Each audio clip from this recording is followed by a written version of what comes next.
Good afternoon, my dear students. Welcome to computer online class. How are you doing? I hope everyone is doing good, right? Okay. In today's class, we're gonna continue chapter 2, that is formulas in Excel 2013. Okay, in the previous classes, we have learned the basic formulas and types of referencing we have seen, right? Okay. So now we will see some of the error results that appear in an Excel. So when there's a problem in a formula and the Excel cannot process it, you can see some error messages. So and now let's see that. See this hashtag symbol. So it means that the column is not wide enough to display the value. See, if the content inside the cell exceeds the size of the cell, then you can see a symbol like this. Okay, it means that the column is not wide enough. Okay, then you have to increase the size of the Excel, then you can see the contents inside the cell. Okay, next, div by 0, that means the formula contains an invalid operation, that is division by 0. If you divide a number by 0, you can see the error message like this. Okay, the divided by 0 results in infinity, right? So you can see the error message when you give divided a value divided by 0. Okay, so NA, this is not available. The formula uses a value that is not available. So in your formula, if you are using a value that is not available, you can see the error message like this. Okay, so num error, that is a problem with the value. See, for example, you are specifying a negative number, but you have expected a positive number. So in this cases, you can see the error like this. Okay, for example, a negative number is specified and a positive number is expected. You want the positive result, but there it is mentioned as negative. That means that is num error. Okay, and reference error. So you have seen many different types of referencing, right? If there is a problem with the reference cell, see if the reference cell is deleted, but the remaining cells you have auto-filled. Click and drag it down, you will get the remaining cells get filled automatically, right? In such cases, if you delete the reference cell, you can see the reference error like this. Okay, next is value. So the formula has an invalid argument. See, for example, text in a cell where a numeric value is required. See, for example, if you want to multiply two numbers, whether you can multiply a number and text? No, right? So multiply means numbers only you can multiply, right? So in such cases, you will get the value error if you multiply text and a number, like similar cases. Okay. Next is auto sum feature. So auto sum, from the name itself you can identify. Sum means addition, right? So auto means automatically. So automatically adds the numbers in the selected cells. This auto sum feature will automatically adds the numbers in the selected cells. See, for example, in your class if there are 50 students and if you want to add all the students marks, total marks, so you can use this auto sum feature. Okay, so you can also find the average, maximum, minimum, total number. So you can find all these things using this auto sum feature. Okay, so this auto sum button is available in two places. We'll see what are they. In the editing group on the home tab and in the function library group on the formulas tab. So two tabs, that is home tab and formulas tab. So in the home tab, in the editing group, you can find this auto sum feature. Then in the formulas tab, in the function library group, you can find this auto sum feature. So see here, this is home tab, right? So in the home tab, which group you have to see? Editing group. Can you find the editing group here? So this is the editing group. And here you can find the auto sum feature. Okay. Next is formulas tab. See, this is the formulas tab. And here is the function library group. Here you can find the auto sum feature. Okay.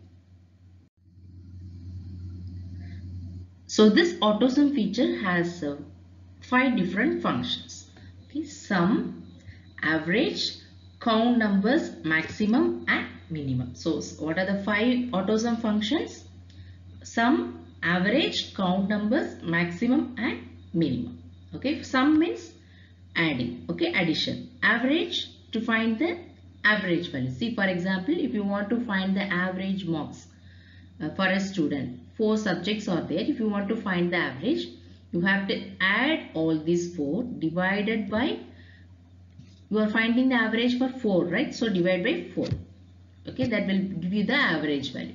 Then count numbers, how many values are there, that is count. Then maximum and minimum. See, for example, if you want to find the highest score, highest marks, that is maximum. Minimum means minimum marks. Okay.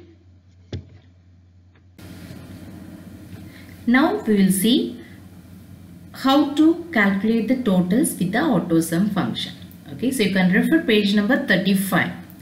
So as I told you before, so what are the tabs this AutoSum feature is available? So in the editing group on the home tab, right? See, this is home tab, and in the editing group you can find this AutoSum function, right? Okay, so similarly you have another tab, that is formulas tab, right? When you click the formulas tab, you can see the function library group.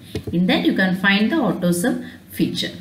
Okay, so first, if you want to calculate the total of all the assessment marks, so PA1, PA2, PA3, PA4, if you want to calculate this total for all the 10 students, so what I have to do? So first click the home tab and select this cell F2. So here I want to display the total of all these 4 marks. Okay, so select this cell total. Okay, then you are going to type the formula. So when you are typing formulas in Excel, what you have to type first? Equal to, right? The same thing appears in the formula bar also, right? Okay, equal to, you have to find the sum of all the 4 values, right? That is PA1, PA2, PA3 and PA4. So instead of typing PA1 plus this marks plus this plus this plus, instead of typing that, what you can do? Equal to sum of, you can type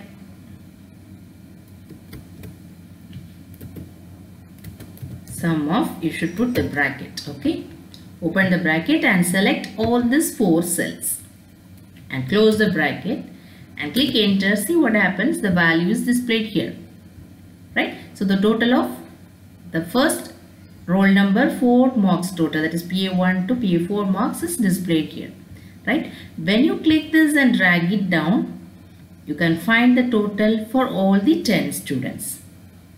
Okay, now you can verify. See this one, 100, 99, 98, 100. So only 3 marks less, that is 397 total, right? Okay.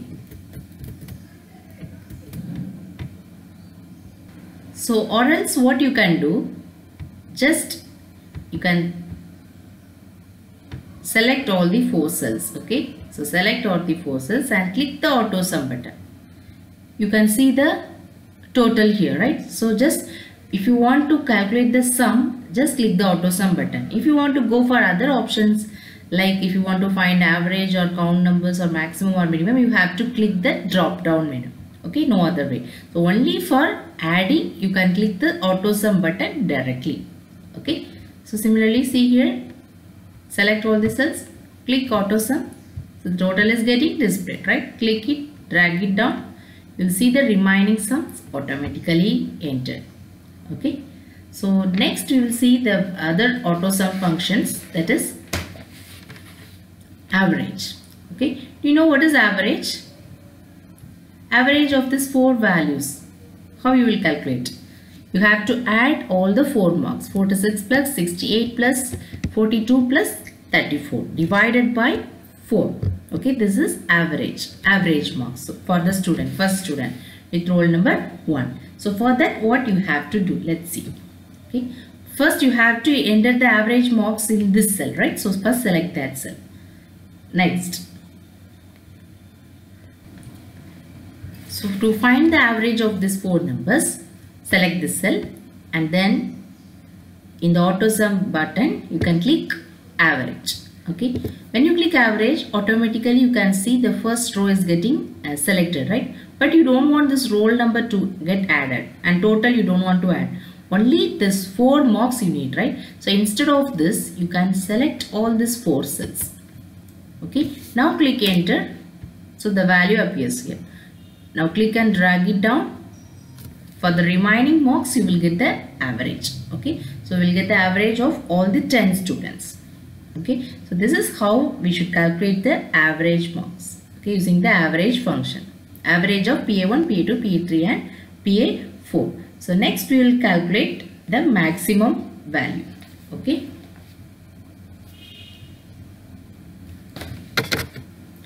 To find the maximum marks, first select this cell. Okay, so here I want to display who got the maximum marks in PA1. Okay, and PA2 who scored the maximum, I should display here. Okay, and PA3 here, PA4 here. Okay, so for that what I have to do? So first select this cell. Okay, maximum. So now in the AutoSum function you can click max. Okay, maximum of all these 10 values, right? So select all these 10 and click enter. See, the maximum value here is 100, right? So the person with roll number 7 has scored 100 marks. He is the topest one. So similarly, click it and drag it. You can find the maximum of other exams also. Okay, so for PA2 who got the maximum 99. Who is 99?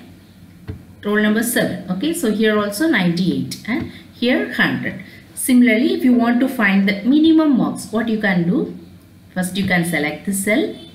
Then in the AutoSum menu you can click minimum. Okay, minimum of, select all these cells. Okay, then click enter. See, 35 is the minimum marks for PA1. So similarly you can choose for other cells also. Okay. Okay, and if you want to find the total number of students, how many number of students are there? Okay, if the roll number is not there, or if you find it difficult to find the number of students, click here. Okay, number of students, click here, and in the AutoSum menu click count numbers. Okay, count numbers from here to here. Okay, enter. So you can see there are 10 students appeared in the exam. Okay, so now are you clear with the maximum, minimum, count numbers? Yes, are you clear? And total and average you know to find out, right? Okay, these are the AutoSum functions.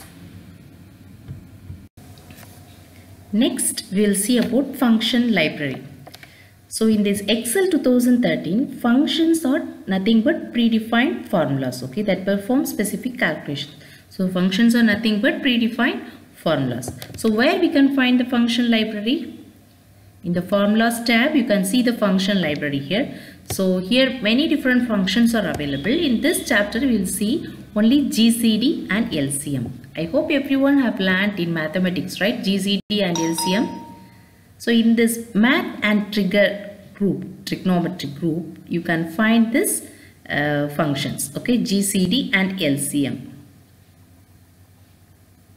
See, here is LCM and GCD. Okay, so now we will see how to calculate GCD and LCM. Two numbers. See, for example, I have taken 54 and 68. Okay, 54 and next is 68. I want to find the GCD of these two numbers. So what is GCD? GCD. What is the full form of GCD? Greatest common divisor. Okay, so what is the full form of GCD? Greatest common divisor or highest common factor. So this is the largest integer that can divide the given numbers without leaving a remainder. See, for example, 54, how you can write 54? 2 into 3 into 3 into 3. Okay, so this is how you can mention 54 using the L method. Yes, okay. So next, how you can write 68? 2 into 2 into 70. Okay, 2 into 2 into 70. Okay. So now you see we have to find the GCD of these two numbers. Okay, greatest common divisor. Which number is common here in these two values? 2 is common, right? So 2 is common in both. Okay, this is the largest integer that you can divide these two numbers without a remainder. So 2 is the GCD value here. Okay, so now let's see how to calculate this using the function library. Okay, so first select this cell. Here we want to display the GCD of these two numbers. So select this cell. Okay, and then in the math and trigonometry group you can find the GCD, right? Okay, click GCD. Okay, here you can choose these two numbers. Number 1 is what? A1, right? And number 2 is, here is the cell A2. So now you click OK. See, this is the function argument dialog box. When you click, as soon as you click GCD, you can see the function argument dialog box appears like this, and select number 1, number 2. If you want number 3, you can choose it. Okay, and click OK. See, you got the result 2. Right? So you can try with other numbers also. Okay, this is GCD, greatest common factor or greatest common divisor. Okay. Next, we'll see about LCM.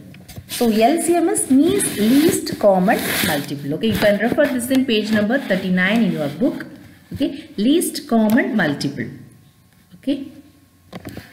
So this is the smallest positive integer that is the multiple of all the given numbers. See, for example, if I want to find the LCM of 3 numbers, I have chosen 3 numbers. Okay, 78, 42 and 36. 36.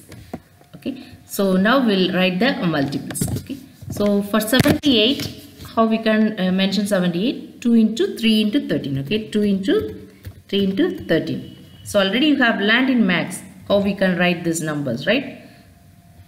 Okay. Next, 42. How we can mention? 2 into 7 into 3. Okay, and 36.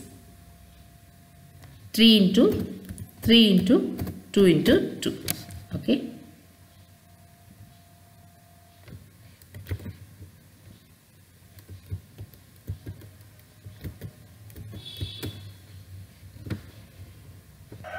See here, to find the LCM, what you have to do, you have to multiply all the numbers.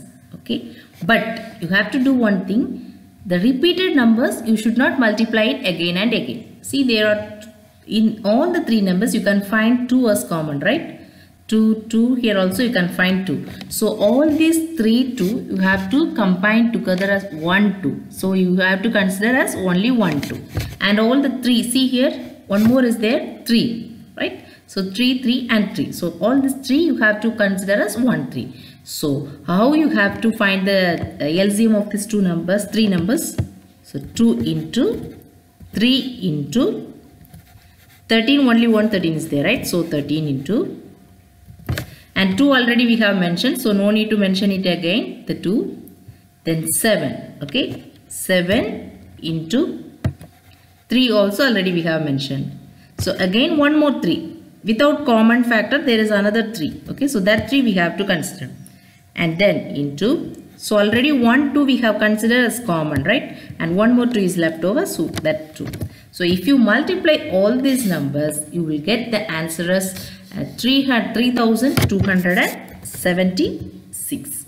Okay, so this is the least common factor. Okay, so now let's see using the formula how we can find the answer. You should get the answer as 3276. Okay, so we want to display the result here. Select this cell. Then in the same function library group, you can find the LCM. Okay, so here is the LCM.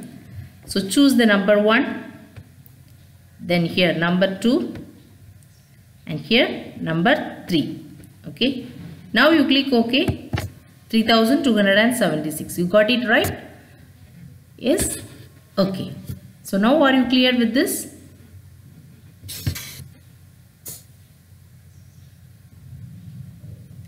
So another way is there to insert formula in Excel using the insert function. See, in the formulas tab you can find the insert function here, right? When you click this tab, you can see the insert function dialog box here. So here you can select the category. Okay, date, time, math and trigonometry, logical, text. Okay, and you can select the functions and you can click OK. So in this way also you can insert the formulas in Excel. Okay. Okay, my dear children, I hope everyone is clear with today's topic, right? If you find any difficulty in finding LCM and GCD, you can contact me. I'll explain you in detail. Okay. So if you have any other doubts, you can clarify your doubts. You can contact me. Okay. And hope you are following the videos and you are doing your works properly, right? Okay. So follow the same. Whatever notes I am giving, copying it in your computer notebook. Okay. And do the homeworks as well. Okay. Thank you, dear children. Have a great day.